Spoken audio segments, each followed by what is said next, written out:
E aí vem a quarta habilidade, que é aprender a trabalhar em equipe, né? Existe um termo em inglês muito bonito chamado de bedside manners. Bedside manners são as maneiras, a forma como deve agir aquele que está na cabeceira da cama do lado de uma pessoa que está enferma ou coisa semelhante. Ela tem que desenvolver empatia, ela tem que sentir como aquela pessoa se sente, se ela quer realmente ser útil para aquela pessoa que está enferma, que está doente na cama. E uma pessoa que o mundo todo aprendeu a admirar, uma nobre inglesa que foi lá para a Guerra da Crimeia, no meio do século XIX, para organizar todo um trabalho de equipe muito bem sucedido no fronte de guerra, foi a Florence Nightingale, né? A chamada moça do lampião. Ela pegava um lampião para ver como estavam as pessoas nas camas ao final de cada noite. E ela é um exemplo que a gente dá de trabalho em equipe, porque ela organizou, ainda na Inglaterra, a pedido das autoridades inglesas, um time de enfermeiras e trouxe organização para a frente de batalha, para os feridos na Guerra da Crimeia, trouxe uma série de benefícios de higienização, de trabalho complementarmente de uns para com outros, e com isso ela diminuiu muito o sofrimento das pessoas, diminuiu muito a margem de infecção e teve um sucesso imenso. Ela jamais conseguiria fazer isso sozinha se não tivesse recrutado, treinado e coordenado uma série de enfermeiras inglesas e também de outras nacionalidades na Guerra da Crimeia. A IA ela é muito poderosa, mas ela não é humana e ela, de certa forma, os problemas tendem a ser resolvidos de uma forma diferente. Essa bedside manner, esse comportamento do lado de alguém da cabeceira, esse comportamento que cativa, esse comportamento que disciplina os espíritos, ele ajuda ao trabalho em equipe. O trabalho em equipe ele vai ser cada vez mais importante, porque você vai poder trabalhar com um engenheiro colega seu num projeto que foi anunciado na internet, que está lá em Oslo, e você está em Buenos Aires, e tem outro colega em Helsinki, tem outro em Montevideo, outro em Nova York, e assim vai. E é assim que vai ser o trabalho daqui para frente, porque as pessoas vão poder aderir a um determinado projeto dependendo das suas especialidades. Um outro ponto importante de aprender a trabalhar em equipe, desenvolver empatia, disciplina, perseverança, modicidade, justiça, é que as reputações tenderão sempre agora a ser públicas, né? Quando a gente vai comprar uma coisa no Mercado Livre, está lá vendedor ouro, vendedor platina, isso espelha o que ele fez no passado.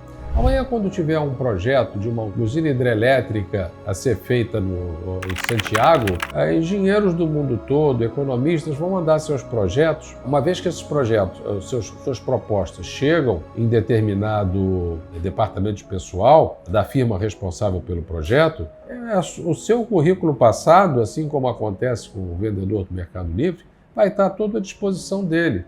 Se você se comportou bem em termos de respeito aos colegas, ou se você teve algum problema, chegou atrasado, isso tudo vai ser do conhecimento de quem está fazendo uma possível contratação. Se você for muito bom tecnicamente, mas deixar a desejar em trabalho em equipe, em habilidades cognitivas de perseverança social e de convencimento social, a sua reputação poderá ser afetada e poderá, de certa forma, colocar uma mancha sobre a sua habilidade técnica. Então, nesse mundo de IA, em que as informações se disseminam a um custo praticamente nulo, tudo tenderá a ser público e tudo tenderá também a ser sujeito a ataques.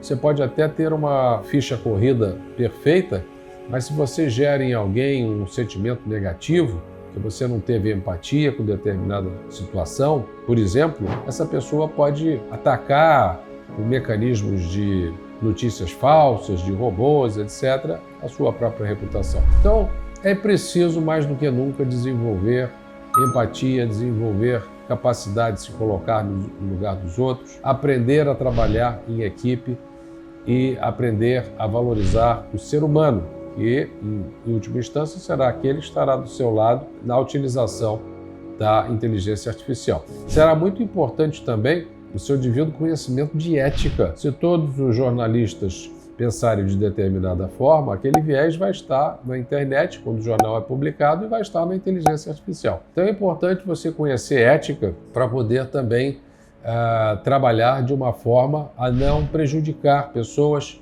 em função de vieses, né?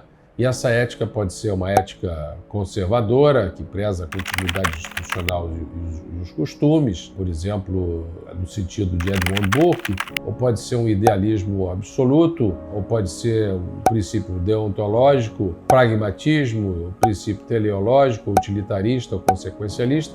Mas você precisa desenvolver o conhecimento de ética para poder trabalhar nesse novo ambiente de inteligência artificial. Quinta característica a ser desenvolvida agora a partir do ensino médio: aprender a coletar e a lidar com dados. Dados são um novo ouro, como se diz por aí. Na sequência que a gente conhece, né, de física clássica, nós temos Copérnico, Tycho Brahe, Kepler, Galileu e Newton. Né? Copérnico adiantando a hipótese heliocêntrica. O Tycho Brahe foi aquele que efetivamente coletou os dados de movimento planetário, etc., que permitiu posteriormente ao Kepler, que foi inclusive seu discípulo, que desenvolvesse alguns modelos muito interessantes explicando o movimento, as órbitas dos planetas. Posteriormente, Galileu, com instrumentos empíricos, e posteriormente Newton, deram um completamento, deram uma definição final a toda essa mudança que se deu durante esses anos. Mas, curiosamente, o Tycho Brahe, que foi a pessoa que levantou os dados, é menos conhecido em alguns países do que em outros, do que Copérnico, Kepler, Galileu e Newton. Mas, hoje em dia, aquele que aprende a coletar dados e trabalhar com eles e que delimita os bancos de treinamento, inclusive definindo princípios éticos e tentando evitar vieses, esses serão muito valorizados pelo mercado. Então, aprenda não apenas a lidar com IA, mas também a lidar com dados. Sugeriria também que o desenvolvimento de pelo menos noções básicas de economia, trazendo o lado Adam Smith, da Riqueza das Nações do século 1776, século XVIII, que desenvolveu trabalhos conceituais sobre o valor do trabalho, do comércio, divisão de trabalho, em contexto de grandes incertezas. Naquele tempo, em 1776, havia a incerteza da independência americana, havia a incerteza da Revolução Industrial que estava nascendo, né, das liberdades, direitos individuais, do contrato social. E o Adam Smith, nesse ambiente de grande incerteza, escreveu um marco que foi importante para que as pessoas entendessem noções básicas de economia. Quem está agora no ensino médio vai também viver num ambiente de grande incerteza e é preciso desenvolver noções básicas de economia para pensar principalmente em problemas que vão requerer ação coletiva, que vão requerer que as pessoas se organizem com as pessoas para obter determinados resultados. Por exemplo, resultados de preservação ambiental.